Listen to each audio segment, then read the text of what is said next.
I'm having such a strange day. Good day.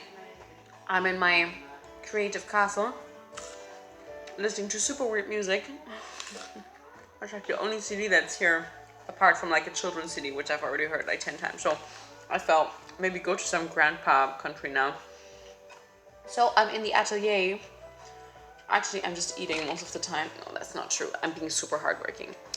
Because I am also doing stuff on my album in the atelier. And this atelier here, I have a lot of memories of me being here. I spent like almost a whole year here writing most of the songs, because this is a place where I can really play late at night, and in wintertime it's sometimes hard to find a spot where you can practice. So it's just above a car company, so I can really play all night. I've been here a lot, just playing, and I composed all of my songs here that I did the last year. I stayed up very late yesterday. It was my birthday, and I had a super good birthday. People always ask me, how old are you actually? It's like my most frequently asked question, but it's personal, it's my secret. I will not tell you how old I am. It's not like I'm so old that I really want to hide it because I feel more young or something. It's just like I think age is pointless because it's just a man-made number. So what, like, then you know how old I am, and then people always ask these questions like for example, like, oh, why are you so good at playing the violin? Oh, you studied music. Oh, that's why. Okay, that's why. Like, as if like if you give something a certain reason, then like, oh, it's like no surprise that like for example, you say like, I'm this and that age. Oh, that's why. Or like, I don't like that, this reasoning with age and stuff. Like, it doesn't matter how old you are. So I had a super nice birthday, and I got this really beautiful dress. I will show you.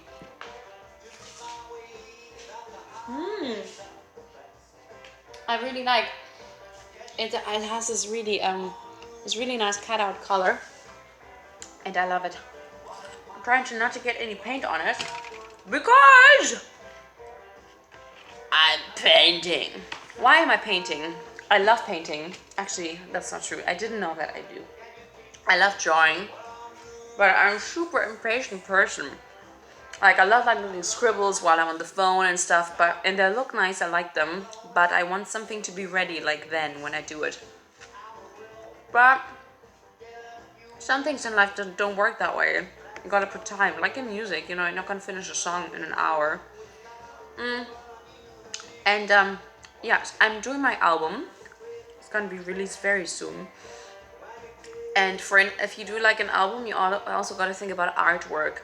And then usually artists, they look for musicians, they look for painters, artists, some people to do their artwork. And that just felt very strange to me because in this album, I want to pour everything in.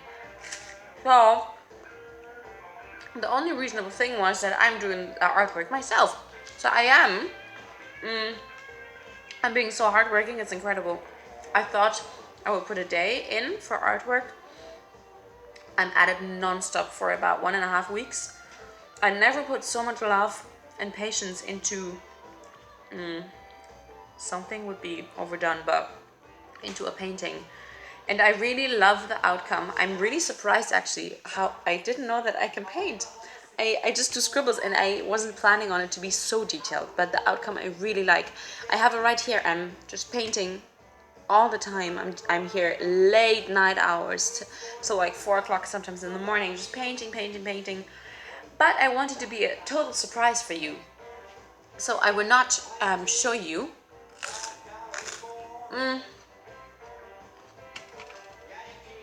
Maybe parts of it. So the album will be so much me that I even wanted to write all the tracks myself. So on this picture here, I just written all the track names so that you will also have my original handwriting when you receive the album. So it will be 100% me. There's all the names that will be on the album. And so my graphic designer, he will cut out each single name and place it in the right order, because I didn't decide on the order yet. And so on this picture here will be in the inside when you open up the booklet, the cover.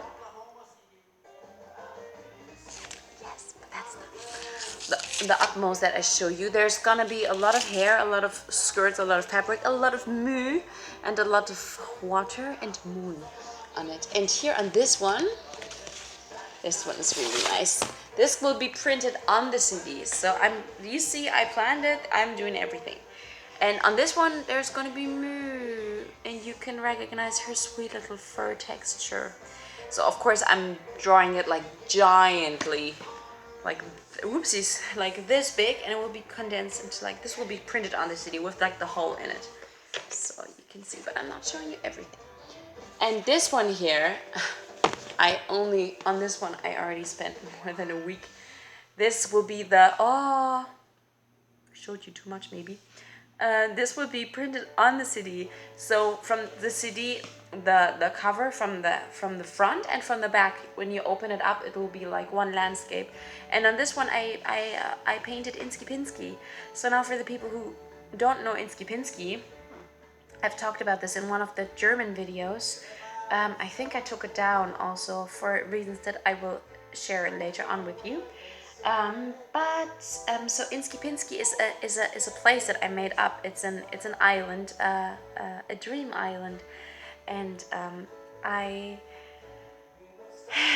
this year, yeah, I don't.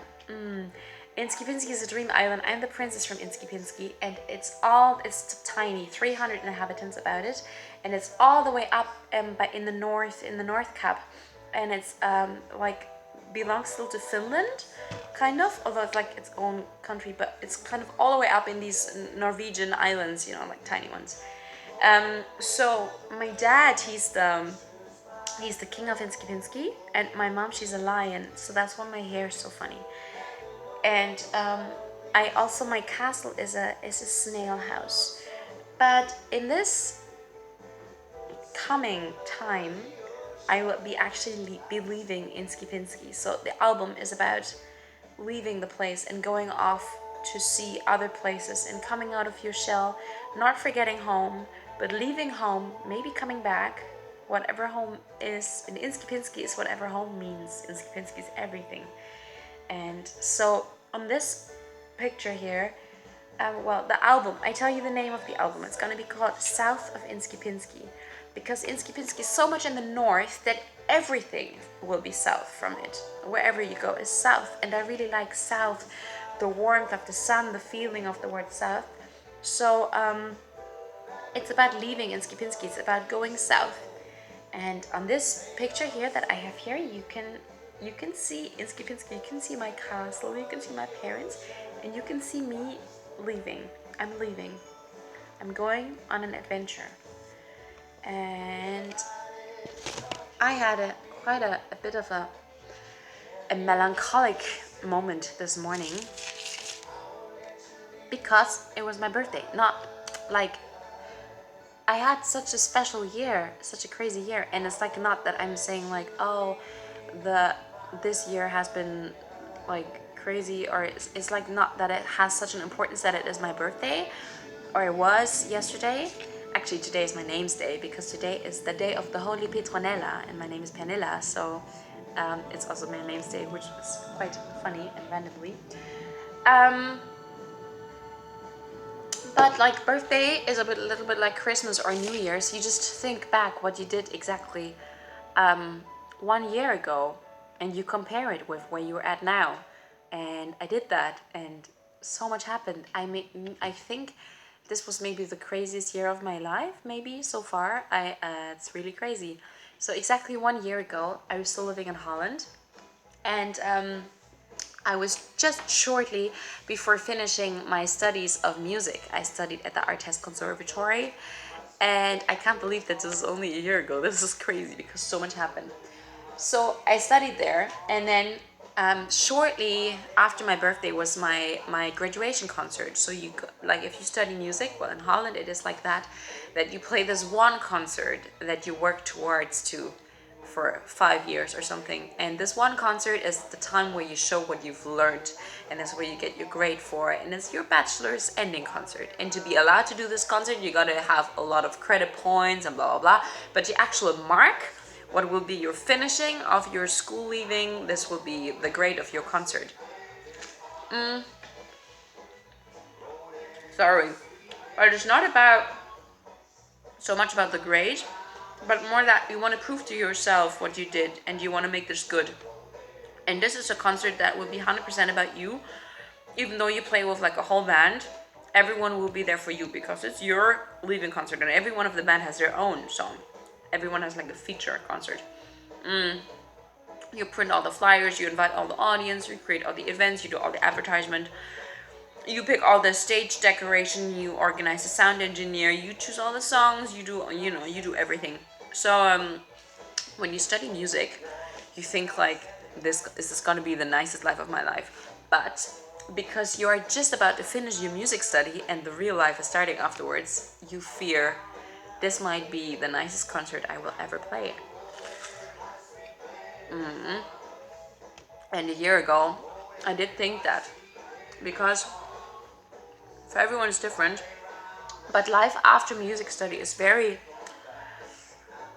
unsure. I mean, most people get still supported by their parents after their study. I knew that for me that was not the case.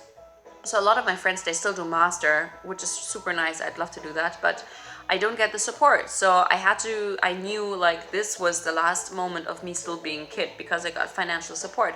But after this study, I have to grow up. I have to make money like ASAP, and like the rent would not be covered anymore. And like the only thing that I was officially good at was music. So I was freaking out. And my biggest dream in life is to live from music. Is that my biggest dream? It's one of my. No, it's not a dream. It's an achievement. I know I will get there. Like to feel secure and that it's completely clear there's no other jobs I have to take on, just music. Maybe not even teaching music, maybe just really just playing. That's enough to live. And it's a high price because it's uncertainty, and maybe I'll never be rich. And I'm sure I could be. I mean, I'm not rich, but like I could take up like a normal job and get a car and stuff. I will get a car. Tell you later about that. But I mean, I could choose a different life. I could like make a study and take up a job and stuff, but I don't want to. And it's a price I pay. It's a beautiful price. I'll never be rich, but I think I'll be very happy because I do what I have to do. So many thoughts in my head. So a year ago I thought, okay, now my study is finished, so now it's really time to live from music. But I really wanted to, but I was not ready. I didn't know where to start. I was playing a lot with my band. I have a band, but I don't know if you're in the music scene, but if you have a band with about 5 people like I do, it's really hard to make money with it because you gotta separate all the money always with 5 people. And these 5 people are spread out all over Holland. So if we take on a gig, there's gonna be a few €100 being spent only on getting the people there because everyone's coming from different directions. Always like, to really earn something on an evening that you play with your band, you gotta play like a really well paid gig.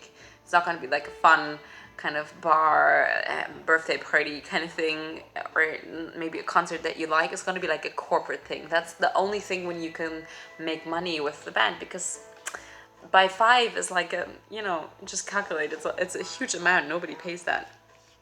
So it was like super clear to me that I have to go solo. That doesn't mean that I'm not doing stuff with the band. Actually, we're bringing out our album almost at the same time as I'm doing my solo album. But it just means like I have to be able to play alone as well. Especially also when I travel, I need to be able to, to earn money. So this year, I put all of my energy into realizing this dream, my life as a musician. And So I worked a lot on being able to play solo. I spent so many nights here writing all my solo material, exploring all the different ways of playing solo with the violin and singing along, having different techniques of accompanying. How many songs do I want to be instrumental? I even bought a loop station just to explore. I'm not even sure if I want to use it, but just to explore the possibilities. And yeah, part of that was also that I will have my solo album, which is almost finished. So this whole year was like a cocoon journey. So I was in my cocoon working on and transforming, and now 1 year later I really feel like, okay, this is the time. I don't need another year. I'm totally ready to go, and the time is almost right. I will almost shoot off into my adventure, and I still gotta find a really great moment to tell you what's gonna happen, because I have this whole idea of what I will do, and obviously certainly it will involve music, but it will also involve you and the world and the future and love and lights. um, so yeah, I will find a moment to tell you exactly what's going on, but I think you can kind of already guess. But I don't want to just put this here in 2 sentences. I want to make like a video about what's going to happen. Yeah, so my album is almost ready. I'm sending these off on Monday as soon as the post office is open again. And then on Monday also I will go to Krefeld one last time to do some recordings. These are gonna be my last solo recordings, and although it's a solo album, there will be something featured on it. So not me alone, but in the very last seconds of it, you'll hear it's a surprise. I will tell you in a week probably, but they have to be recorded too. So that's still gonna happen.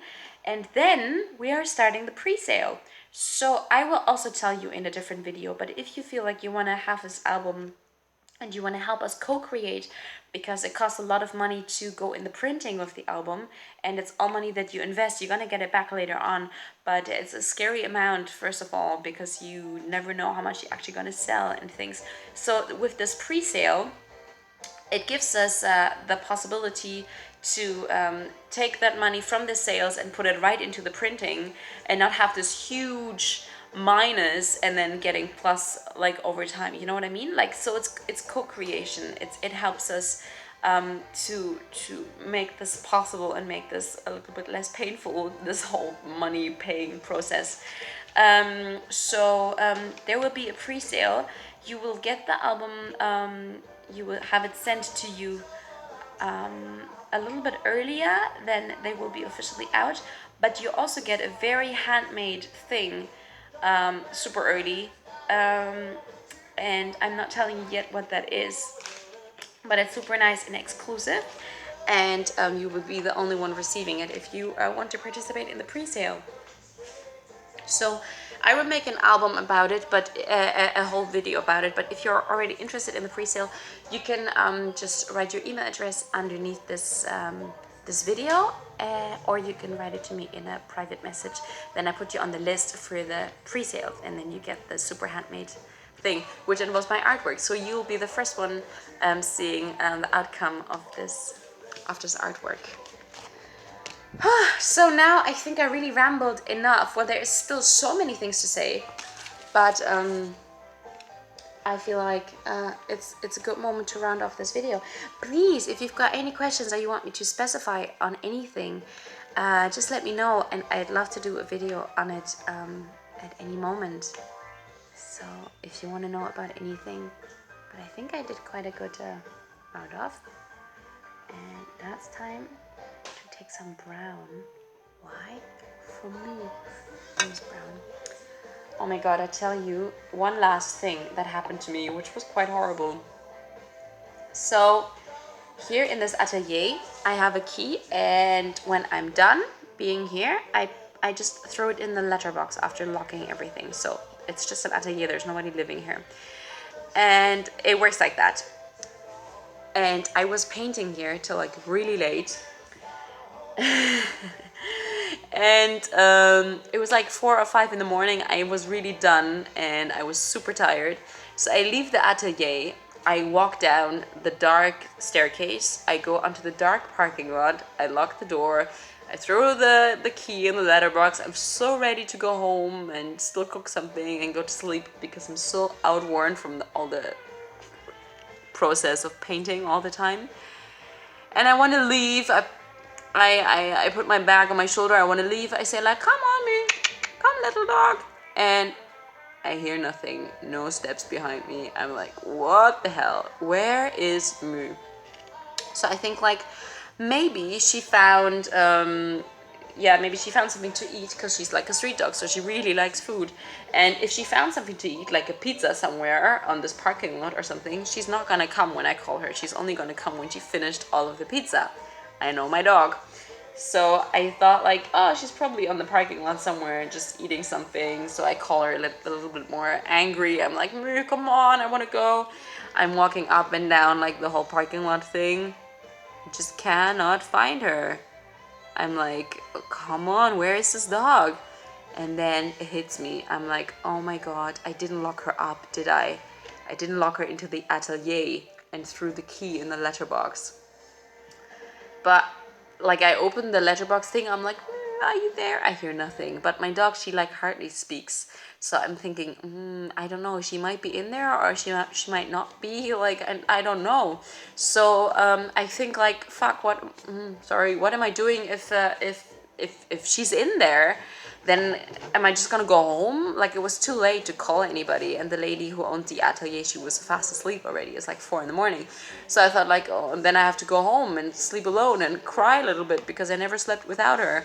And I was like super tired. I was like ready to cry. And then I thought, but if I go home and she's on the parking lot eating some pizza and she just doesn't show up, then I cannot go home and sleep and she's not even locked up, but just walking around like a busy street.